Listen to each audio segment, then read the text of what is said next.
俄军突入查索夫亚尔，重新上演进攻阿夫迪夫卡时的战术。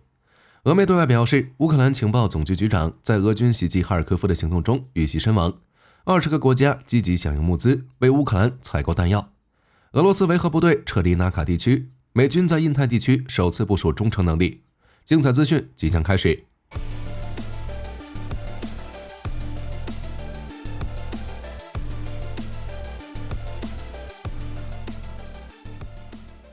查索夫亚尔地区的战事愈演愈烈，为占领这座城市，俄军复刻阿夫迪夫卡战术。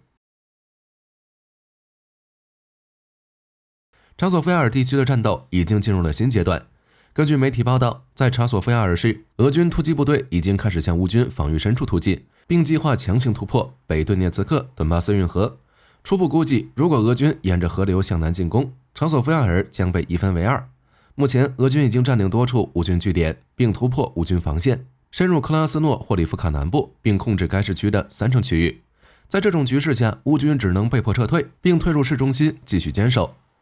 在过去的几天中，俄军一直打算集结兵力，试图进一步向北方突进，直至进入工业园区。有消息显示，俄军乌龟坦克出现在此处，不受阻碍地穿过克拉斯诺霍里夫卡，然后进入了工业园区。按照火力军的推测，在未来数天中，此地可能会爆发激烈战斗。截至目前，乌军作战部队已经开始撤退到奈火材料厂，而俄军在南部街道与过车站附近展开清剿活动。如果乌军不能获得有力支援，在未来几天内可能将失去这座城市的部分控制范围。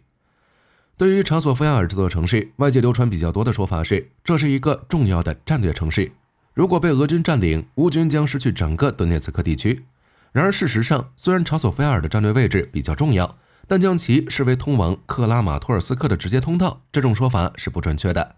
准确来说，查索夫亚尔主要是作为乌军后勤基地。虽然俄军在这里突破之后，可以为后续军事行动提供便利，但想要抵达克拉马托尔斯克，还需要逐个拿下其他定居点才可以。另外，在攻占查索夫亚尔之后，俄军还需要面临其他城镇。这并不是火力军在这口嗨，而是战事发展到现在，仅仅依靠一座城市的得失，难以改变整个战场的局势。除非乌军失去了基辅，失去了赫尔松。不过，俄军在占领查索夫亚尔之后，凭借着地理优势，俄军依旧会获得战术优势，比如利用高地对周边地区实施火力控制，但范围比较有限。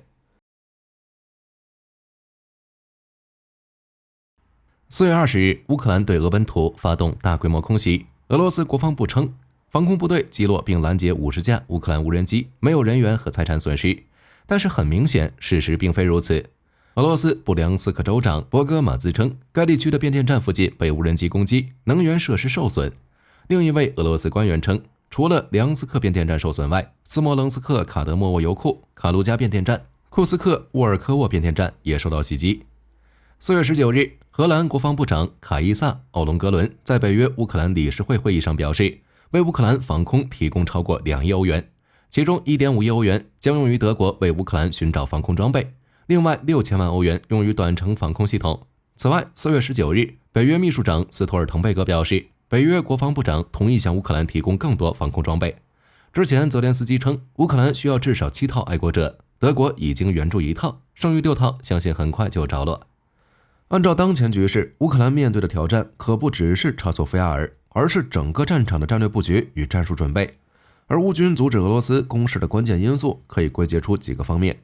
首先，前线人力资源缺乏。乌克兰最近动员了新动员法，就是为了加强前线兵力，只是关于动员的人数并未对外透露。泽连斯基表示，动员兵力不会超过50万人，只是在动员兵上战场之前，还是需要经过一段时间的训练与部署。这就意味着在短期内，前线依旧得不到兵力的补充。其次就是弹药供应方面，乌军正在面临弹药短缺的问题。不过乌克兰盟友们正在解决这个问题。在4月18日的时候，捷克总理费亚拉在华盛顿宣布，目前已经有20个国家响应捷克发起的国际募款行动，承诺将为乌克兰提供50万枚炮弹。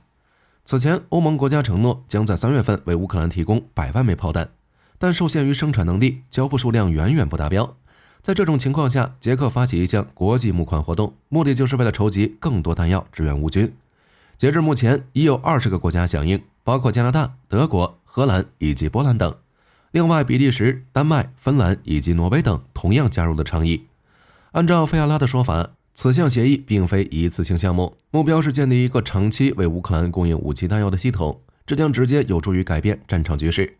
在未来12个月内，这个联盟预计还将为乌克兰提供100万枚弹药。当然，对乌克兰来说，最严重的问题是没有足够的防空系统，乌军难以对俄军战机或无人机进行有效拦截。近段时间，在查索菲埃尔战场上，俄军直接出动苏25前往前线上空进行临空轰炸。别说爱国者之类的先进防空系统的，如果乌军能装备在足够的毒刺便携防空，也不至于让俄军如此嚣张。这也是为何美军在协助以色列拦截伊朗武器的时候，泽连斯基会做出反应的原因。因为乌克兰也想拥有以色列那样的防空反导拦截体系。以上这些问题，如果仅仅解决其中1个2个，只能延缓俄军的攻势，需要一次性解决才可以。在这种情况下，美军此前提出的600亿美元援助是非常有必要的，希望美国能尽快通过。当然，乌军有着自己的问题，俄军同样也有，比如装备严重短缺。仅仅评估俄军军火库中的军事装备，并假设这些装备可以投入战场，这种想法是不切实际的。理论上来说，继承苏联大部分家底的俄罗斯拥有庞大的军事装备库存，但其实在2022年，俄军就已经动用这批库存了。这其中可以用于作战的装备运往战场，而军火库中剩下的装备大部分都是需要修理、现代化改装，甚至是完全重建。有些战场影响也说明了这些问题。其中乌军发现，俄军士兵前往战场并非全部使用 BMP 装甲运兵车，而是使用乌拉尔装甲卡车或者坦克，其中坦克可以一次性载25名士兵，并非俄军不想用 BMP， 只是数量真的不够。就是因为这些装备不足，所以俄军才一直没有发动大规模攻势。此前，火力军猜测俄军可能会在初夏展开攻势，因为那时候的乌克兰脆弱，但相对来说，俄军还在等待一个机会，那就是11月份，也就是美国大选。在此之后，俄罗斯也将重新预估形势，一旦情况对俄罗斯有利，那么在2025年，乌克兰将遭到俄军的猛烈进攻，你们觉得呢？接下来，我们将视角放在乌克兰其他方向，比如乌克兰情报总局局长。真主党于2024年4月18日发布了一段视频，展示了以色列 ELM-2084 雷达被摧毁的情况。该雷达是铁穹导弹防御系统的关键部件。据消息人士称，此次袭击发生在梅隆军事基地，来袭者是伊朗制造的重型反坦克导弹阿尔马斯3。ELM-2084 是一款多任务 S 波段 AESA 雷达，由以色列航空航天公司及其子公司 ELTA Systems 开发。其不仅是铁穹系统的关键设备，也可用于大卫投石索和监视系统。而阿尔马斯导弹遵循发射后不管原则，是以色列长钉导弹的伊朗类似物，一共有3个型号，即阿尔马斯123。阿根廷这个月不仅签署了购买24架 F-16战机的协议，同时又从美国授权获得了购买1架 BT-67飞机以及相关后勤、人员培训、维护的资格，总价值约 1.43 亿美元。据悉，这架 BT-67是经典双引擎道格拉斯 DC-3 飞机的现代化版本，将被阿根廷空军用于南极洲的活动。乌克兰情报总局局长布达诺夫遭遇俄军遇袭阵亡。当地时间4月16日，这条消息瞬间成为乌克兰媒体的热议话题。截止目前，俄乌双方都没有发布官方声明。在当天，一些乌克兰媒体报道称，乌克兰国防部重要人物可能在哈尔科夫的丘古耶夫地区的一次俄军袭击中身亡。此人可能是乌克兰国防部情报总局布达诺夫，或者是乌克兰武装总司令希尔斯基。在4月15日，俄军使用伊斯坎德尔导弹与 FAB-500 重型炸弹对哈尔科夫附近的乌军大型仓库与训练场实施了联合打击。有消息表示，布达诺夫当时正在视察工作。至于为什么有媒体表示是希尔斯基，外界并没有证据。对于这2条传言，乌克兰官方还未做出什么回应。俄罗斯国防部也没有发出类似消息，只是证实了俄军对丘古耶夫的乌军事设施实施了大规模导弹和炸弹袭击。此次袭击是因为普京曾公开表示，打算在哈尔科夫地区建立一个缓冲区。随后，俄军便升级了针对哈尔科夫的攻击。虽然未展开地面攻势，但空中打击并未停止。布达诺夫可不是一般角色，这可是乌克兰情报机构的负责人。要知道，在一场冲突中，情报工作非常重要，因为军方在向敌方展开军事行动时非常依赖情报。只要能拥有准确的情报，就能制定一项正确的作战计划。在过去的2年中，布达诺夫领导的情报机构为乌军作战发挥了重要作用。事实上，在去年6月份，一些媒体就曾报道关于布达诺夫在俄军导弹袭击下阵亡的消息，后来就遭到乌克兰官方打击，并指控俄罗斯媒体散布谣言，目的就是为了在乌克兰境内制造恐慌。后来在今年3月份，还有媒体报道，希尔斯基在战场前线受伤，但依旧未得到证实。所以，针对这种消息，火力军只会选择观望，一切等到官方给予回应。你们觉得呢？下面我们将目光放在纳卡地区，是关于俄军维和部队撤离此地的消息。4月17日，阿塞拜疆总统助理兼总统办公厅对外政策局局长对外公布，阿塞拜疆已经与俄罗斯达成共识，决定将临时驻扎的俄罗斯维和部队撤离。目前撤离程序已经启动，双方国防部正在合作，确保撤离工作顺利进行。随后，俄罗斯总统新闻秘书佩斯科夫也证实了此消息，并表示已经开始撤离纳卡地区。在2020年11月的时候，由俄罗斯主导，阿塞拜疆与亚美尼亚参与，三方签署了联合说明，宣布纳卡地区全面停战。俄罗斯维和部队将进驻该地区，驻扎在卡拉巴赫结束前线和拉钦走廊沿线，驻守期限为5年，并有可能自动延长。根据俄罗斯放出的消息，驻守在纳卡地区的俄罗斯维和人员有1960人，装备了90辆装甲运兵车、380辆军用车辆以及其他特种装备。同时，俄罗斯还在此设置了27个观察哨，维和人员沿着沟通商定的路线进行巡逻、监督停火，并确保道路的交通安全。纳卡地区位于阿塞拜疆西南部，居民多为亚美尼亚族人。在苏联解体之后，阿塞拜疆与亚美尼亚曾多次因为纳卡地区的归属爆发冲突。虽在1994年双方达成全面停火协议，但以及因为纳卡地区的问题，从而处于敌对状态，时常爆发武装冲突。2023年8月，阿塞拜疆对亚美尼亚控制的纳卡地区发动军事打击，并完全控制了该地区。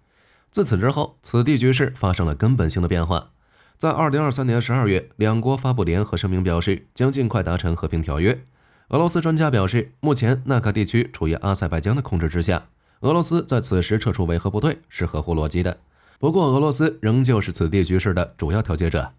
接下来，我们将目光放在印太地区，美国首次在印太地区部署中程能力。根据法国媒体报道，美国陆军新型陆基导弹发射系统已经部署到菲律宾北部。这套发射系统可以发射战斧巡航导弹与标准6型导弹，同时这也是此类系统首次出现在印太地区。美军所谓的中程能力导弹系统也被称为敌方武器系统，是由洛克希德公司首个级研发的。这些发射系统构成了美国陆军多域特遣队的核心。按照当前编制，中程能力系统以发射连为建制单位，每个发射连装备4辆发射车、一个指挥中心以及若干相关后勤车辆组成。发射连编入美国陆军特遣队的战略火力营。除了中程导弹能力以外，还有海马斯火箭炮与暗鹰高超音速导弹发射连等。此前，美国太平洋陆军发言人菲利普斯表示，从2024年开始，美军在印太地区部署陆基中程导弹，这将是自冷战结束之后，美国在印太地区建立的首个武器库，同时也是在退出中导后，美国首次在印太地区部署陆基中程导弹。其实，从2018版核态势评估报告发布后，美国就已经开始提升威慑能力，以大规模保护加上灵活反应的方式来丰富威慑能力的可用选项。等到拜登上台之后，又提出一体化威慑能力，进一步丰富以核武器为基石的可用威慑手段。在这个背景下，近年来美军将研究方向放在了低当量核武器与核常两用的武器，比如战斧系列巡航导弹就可以携带低当量的核弹头，而陆基中导武器可以为陆军有效填补威慑选项，在战时还能开展致盲活动，攻击关键预警节点、指挥节点以及作战节点等。目前，美国在印太地区已经构建了联合全域机动作战态势。2022年6月，美国陆军发表的声明显示，陆军第1多域特遣部队与海军无人机和打击武器项目执行办公室进行合作，成功利用敌方系统发射了战斧巡航导弹。此前，敌方系统已经成功试射了标准6型导弹，而这次试验表明敌方系统已经具备全部作战能力，在部署印太地区之后，可以丰富美军部队的打击手段。另外，从2022年开始，日本与韩国便向美国提议核共享，菲律宾也多次允诺为美国提供军事基地，只要美国愿意，就能在短时间内将陆基中导武器部署在印太盟友的领土内。如今，美军的中程能力开始部署菲律宾，此次部署是美菲2024盾牌军演的一部分。而在本月初，美军就派遣第1多域特遣队战略火力营的中程能力导弹系统，从驻地华盛顿州刘易斯麦科德联合基地出发，抵达菲律宾吕宋岛的机场。近年来，随着菲律宾军方从国内安全行动转向群岛海岸防御，盾牌军事演习的内容已经开始转向海岸防御。按照美国陆军放出的消息来看，此次部署的中程能力系统可能会选择在吕宋岛上，射程足以覆盖整个吕宋海峡。好了，本期资讯就到这里了。关于俄乌战场的最新消息，包括查索夫亚尔的攻防战，以及乌克兰情报总局局长被传阵亡的消息，各位有什么想讨论的，欢迎在评论区留言。我是火力军，下期见。